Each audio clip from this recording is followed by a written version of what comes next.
வணக்கம் நண்பர்களே. Super star ரஜினியுடைய அந்த அறிக்கை பார்த்துருப்பீங்க. அது தொடர்பாக ஊடகங்களில் மிகப்பெரிய அளவு விவாதம் போய்கிட்டு இருக்கு. சமூக ஊடகங்களில் நிறைய பதிவுகள் அது தொடர்பான பேச்சுக்கள் நிறைய இருக்கு. அதில் முக்கியமாக ஒரு கேள்வி கேட்குறாங்க. முதல்ல சொல்கிற கருத்து, தலைவர் இந்த மாதிரி அறிக்கை விட்டுருக்கு தேவையில்லை, ஏன்னா அது அவன் அந்த மாதிரி ஒரு பொறுக்கிக்கு பதில் சொன்ன மாதிரி ஆயிடுச்சு அப்படிங்கிறாங்க. இன்னொரு பக்கம் இல்லை அவர் ஒரு அரசியல் நாகரிகம் கருதி அந்த இதை வெளியிட்டு இருக்காரு. இன்னொன்று, அவர் என்ன சூழல்ல அரசியல் வேண்டான்னு சொல்லி போனாரு, ஏன்னா அரசியல் வேண்டான்னு சொல்லி போனதுக்கு காரணம் என்னங்கிறது தெரியணும்ல. அதை அவரு அதில் அந்த ஆதவர்ஜனை சொன்னது தவறு, அது அவதூறு அப்படிங்கிற பதிவு பண்ணுறதுக்காகவே இதை விட்டுருக்காரு. ஸோ அது கரெக்டு தான் அப்படின்னு சொல்கிறாங்க. இந்த ஆர்குமெண்ட் ஒரு பக்கம் போகுது. ஆனால் இப்போ மெயின் ஸ்ட்ரீம் மீடியாவிலேயே கேட்குற முக்கியமான கேள்வினா, சரி அப்போ ஏன் அவர் அரசியலுக்கு வரல? இப்போ திமுக மிரட்டல, அல்லது வேற எந்த நிர்பந்தமும் இல்லை அப்படின்னு அவர் அரசியல் கட்சி தொடங்கி அரசியல் செஞ்சிருக்கணும்ல, ஏன் வரல? அப்போ அவர் தயங்கிட்டாருன்னு தானே அர்த்தம் அப்படின்ற கேள்வி எல்லாருமே என்ன நியாயமா இந்த அரசியல் பேசுற அத்தனை பேருமே இந்த கேள்வி கேட்கிறாங்க. அது 2021 ரஜினி நான் வரமாட்டேன்னு சொன்னதுல இருந்தே அந்த கேள்வி கேட்கிறாங்க. அதில் கூடவே இருந்த தமிழறி மணியன் ஒரு பேட்டியில சொல்லியிருப்பாரு, அவரு இங்க சென்னையில இருந்த வரைக்கும் அவரு உறுதியா தாங்க இருந்தாரு. நான் இந்த ஷூட்டிங் முடிச்சுட்டு வந்த உடனே படப்பிடிப்பது இது கட்சியை அறிவிச்சிடலாம் அப்படின்னு சொல்லிட்டு தாங்க போனாரு. அங்க ஷூட்டிங் போனாருங்க, அங்க போனதுல இது ஆயிடுச்சுங்க. அதுதாங்க தப்பு. அந்த ஷூட்டிங் போகாம இருந்தா அவர் கட்சி தொடங்கி இருப்பாரு அப்படின்னு இதே மாதிரி அவரு பேட்டி கொடுத்திருப்பாரு, நீங்க பார்க்கலாம். அப்போ இதை எல்லாத்தையும் முடிச்சு போட்டு திமுகவுடைய நிர்பந்தத்தால் அவர் வராமல் போயிட்டாரு அப்படின்னு ஒரு கன்க்ளூஷனுக்கு வராங்க. அதைத்தான் அந்த பொறுக்கி அர்ஜுனா அதை சொல்லியிருந்தான். இப்போ அந்த கேள்வி திரும்ப மீடியாவில் எழுப்புறாங்க, ஏன் இப்போ ரஜினி சார் வரல அப்படின்னு சொல்லிட்டு. இப்போ அவருடைய விளக்கம், அதாவது ரஜினி சார் சார்பாக தரப்பட்ட விளக்கத்தையே பாருங்க. அவர் சொல்றது என்னன்னா, என்னுடைய அரசியலுங்கிறது நீங்க எல்லாம் எதிர்பார்க்குற மாதிரி கிடையாது. என்னுடைய அரசியல், நான் சிஎம் ஆக மாட்டேன், நான் தலைவர், கட்சிக்கு நான் தான் தலைவர். நான் சொல்ற, அதாவது கட்சி சொல்ற ஒருத்தர் சிஎம் இருப்பார். அந்த சிஎம் உடைய செயல்பாடு சரியில்லைன்னா அவரை விலக்கிட்டு வேற ஒரு ஆளை நாங்க போடுவோம். புரியுதா? இப்போ சிஎம்ங்கிறது மக்களால் தேர்ந்தெடுக்கப்படுவார், நான் தான் சிஎம் கேண்டிடேட் அப்படின்னு சொன்னாதான் தமிழ்நாட்டு மக்கள் கிட்ட ஓட்டு கிடைக்கும். நான் சிஎம் யாருன்னு சொல்ல மாட்டேங்க, என் கட்சிக்கு ஓட்டு போடுங்க, அதுக்கப்புறமா நான் ஒரு ஆளை செலக்ட் பண்ணி நான் சிஎம்மா உட்கார வைக்கிறேன் அப்படின்னு அப்படிங்கிறது ரஜினி சார் சொன்ன அரசியல்.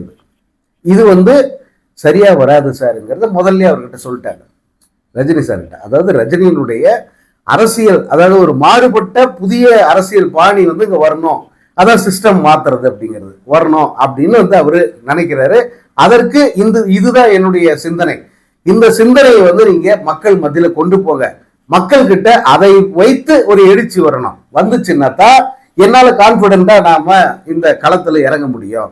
இது மக்கள் கிட்ட எடுபடலைன்னா நான் வர்றது வேஸ்ட் தானே.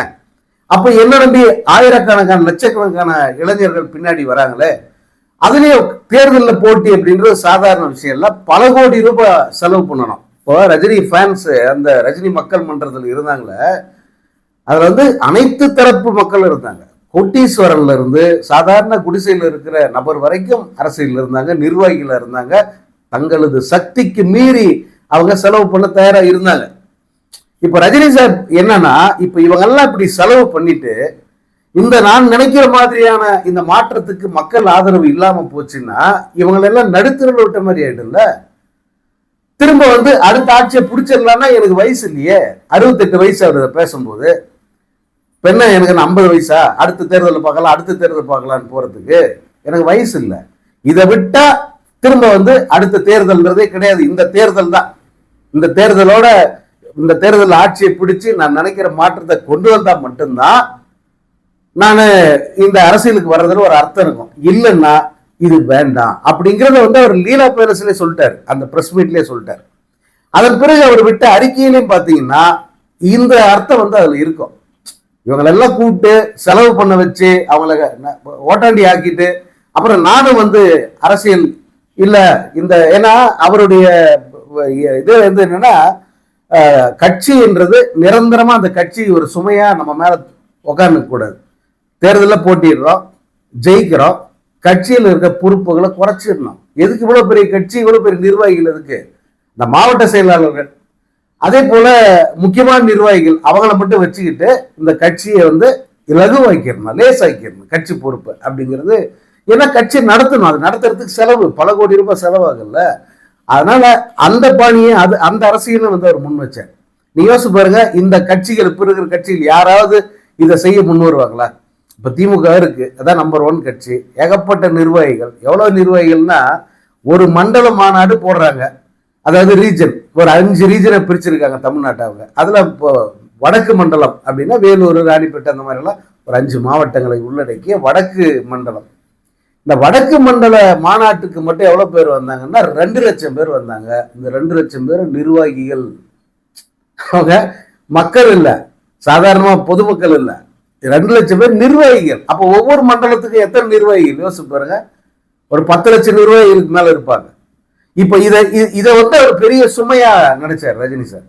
இவ்வளவு எதுக்கு இவ்வளவு பேரை வச்சுக்கிட்டு இவங்களெல்லாம் வந்து கலைச்சிடணும். கட்சி அப்படி இருந்தா போதும், அதுக்கு ஒரு தலைவர், பொதுச் செயலாளர், இல்ல மாவட்ட செயலாளர்கள், இவ்வளவு வரைக்கும் இருந்தா போதும். அப்புறம் தேர்தல் வரும்போது கூடுதலாக இந்த நிர்வாகிகளை நியமிச்சுக்கலாம் அப்படின்றது ரஜினியினுடைய அரசியல் பார்வை. இது சரி வருமா தமிழ்நாட்டுக்கு அப்படின்னு யோசிச்சு அவருக்கு அட்வைஸ் பண்ணவங்களும் உண்டு. அது வந்து அவர் யோசிச்சார். சரி, தமிழ்நாட்டு அரசியலுங்கிறது இப்படியே பழகிருச்சு. முதல்வர் வேட்பாளர் யாரோ அவர் தான் வந்து களத்துல இறங்கி ஓட்டு கேட்கணும். நான் தான் சிஎம், எனக்கு ஓட்டு போடுங்கன்னு கேட்கணும். இப்ப ரஜினியை தவிர வேற யாரையாவது கொண்டு போய் நிப்பாட்டி ஓட்டு போடுங்கன்னா போடுவாங்களா? ரஜினிக்கு தான் ஓட்டு. அப்படித்தானே வந்து மக்கள் மனநிலை இருந்தது. ஸோ இந்த மாற்றத்தை ஏத்துக்க மாட்டாங்க. அதே போல இந்த அரசியல் ரீதியாக நம்ம கொண்டு வர்ற இந்த மாற்றங்கள் வந்து இங்க எடுபடும் மாற்ற சந்தேகம் இருக்கு. அதே போல இந்த இப்போ பாஜகவுடைய நெருக்கடி ஒன்று இருக்கு. என் நெருக்கடினா அவன் மிரட்டுறதோ அல்லது அப்படி இல்லை. அவர்கள் வந்து ரஜினியோடு சேர வந்து அவங்க துடிச்சாங்க, விரும்பினாங்க. அவங்க ரஜினி எப்படியாவது வந்து அரசியலுக்கு வந்துட்டாருன்னா அவரை ஒரு முகமா வச்சு வந்து நம்மளும் அந்த ஃபோர்ஸில் வந்து இணையணும் அப்படின்னு அவங்க பார்த்தாங்க. ஆனா ரஜினிக்கு வந்து நண்பர்களா நீங்க எல்லாம் என் கூட இருங்க, யாரு பிரதமர் மோடியா இருக்கட்டும் அல்லது வேற யாரா இருந்தாலும் நண்பர்களா அவங்க எல்லாம் இருக்கட்டும், ஆனா அரசியல் ரீதியாக அந்த நட்புங்கிறது வேண்டாம் அப்படின்றது தான் ரஜினியோட நிலைப்பாடு. அதைத்தான் வந்து அவரு திருவள்ளுவருக்கு காவி சாயா, எனக்கு காவி சாயா 2 பேருமே பூச முடியாதுங்கிறத உறுதியா சொன்னதுக்கு காரணம் என்னன்னா, இந்த நட்பு ரீதியில் வந்து அவங்கள கூட சேர்த்துக்கிறதுல அவருக்கு பெரிய தயக்கம் இருந்தது. ஸோ இது எல்லாத்தையும் வந்து அவர் பரிசீலனை பண்ணார். இது எல்லாத்தையுமே பரிசீலனை பண்ணி தான் சரி நமக்கு அரசியல் வந்து வேண்டாம்.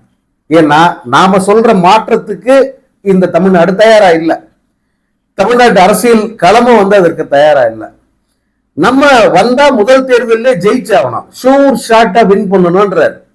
இப்ப இத்தனை பிரச்சனைகளை வச்சுக்கிட்டு ஷூர் ஷாட்டா ஜெயிச்சே ஆகணும்னா அதற்கு வாய்ப்பு இருக்கா அப்படின்னு பார்த்தாரு. இதுதான் ரொம்ப முக்கியம். ரஜினி சார் வந்து அவருடைய இந்த பார்வையெல்லாம் வந்து ஜனங்கிட்ட கொடுத்துட்டாரு. இதெல்லாம் மக்கள் கிட்ட எப்படி ரீச் ஆயிருக்குன்னு பார்த்தாரு. ஒன்றும் இல்லை, என்னுடைய நெருங்கிய நண்பர் ரஜினி கிட்ட பேசுறாரு தேர்தல், அதாவது அந்த கொரோனா காலத்துல ஃபோன் பண்ணி அவர்கிட்ட பேசுறாரு. பேசி இல்ல அவரே இவருக்கு ஃபோன் பண்றாரு. யாரு? ரஜினி சார் வந்து நான் என்னுடைய நண்பருக்கு ஃபோன் பண்றாரு. ஃபோன் பண்ணி அவர்கிட்ட வந்து அரசியல் விவரங்கள் பேசுறாரு. அரசியல் நிலை இப்போ எப்படி இருக்கு, சூழல் எப்படி இருக்கு அப்படின்ட்டு.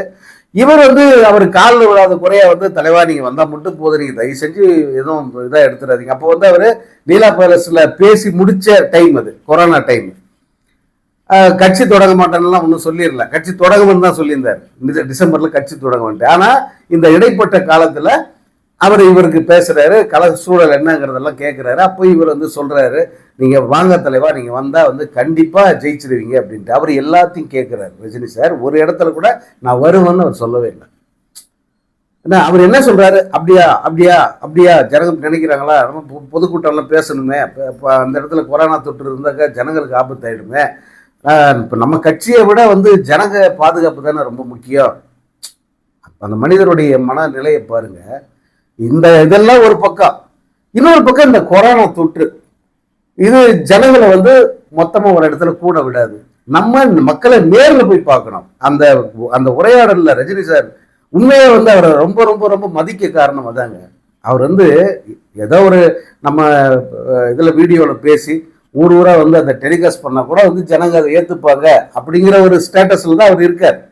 ஆனா அவர் சொல்றாரு, பிரச்சாரம்னா மக்களை நேர பார்க்கணும், நான் அவங்கள நேர பார்த்து பேசணும்னு தான் ஆசைப்படுறேன், அதற்கு வாய்ப்பு இருக்கா? ஏன்னா அந்த சூழல் அடுத்து எத்தனை வருஷத்துக்கு இது நீடிக்குன்னு தெரியாது. அப்போ 2020 2021 இது 2020ல நான் சொல்றது, 2021 கொரோனா தொற்று பேரலையா இருக்கு. அப்படி இருக்கும்போது வந்து நமக்கு வந்து இது சரியா வருமா? அவரது தனிப்பட்ட முறையில் அவரது உடல்நிலையும் பிரச்சனை இருக்கு, அதே போல மக்கள் ஒன்று கூடும் போது அங்கேயும் பிரச்சனை இருக்கு.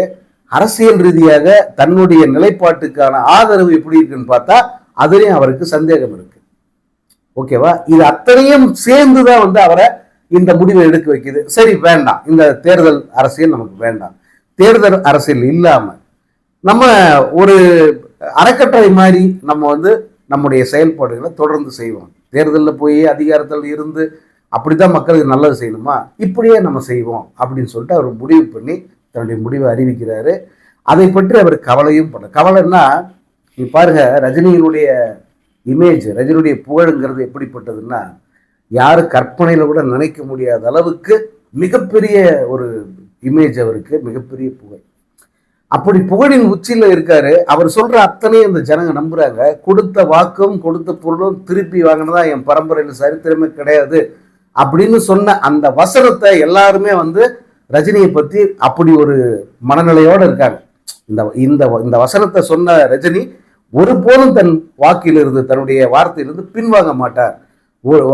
அந்த சொன்ன வாக்கை வந்து நிச்சயமா காப்பாற்றுவார் அப்படின்னு தான் அவ்வளவு பேரும் நம்பிக்கிட்டு இருக்காங்க.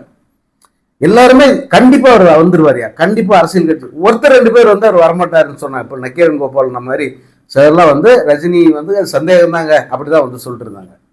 ஆனா நான் வந்து டீலர் பேலஸ்ல அவர் பேச்சு கேட்ட உடனே வந்து அவர் வரமாட்டாருன்றதை நான் முடிவு பண்ணிக்கிட்டேன். ஆனா பெரும்பாலான மக்கள் வந்து நம்பிக்கிட்டு இருந்தாங்க. ஏன்னா அவருக்கு அப்படி ஒரு இமேஜ் அவருக்கு இருக்கு. அப்படி ஒரு இமேஜ் தூள் தூளா உடையுது அப்படின்னு தெரிஞ்சும் கூட ஒரு மனிதன் இந்த முடிவை எடுக்கிறாருன்னா அவருடைய மனநிலை எப்பேற்பட்டது, எப்படிப்பட்ட மன உறுதி அவருக்கு இருக்கும், அதை யோசிச்சு பாருங்க. அந்த இமேஜ் தாங்க முக்கியம்.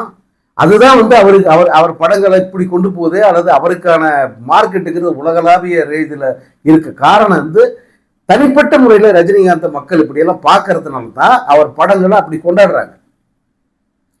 அதுவே வந்து உடஞ்சி சிதறப்போகுது அப்படின்னு தெரிஞ்சும் கூட தான் சொன்ன தன்னுடைய வாக்கிலிருந்து ரஜினி பின்வாங்கினார்.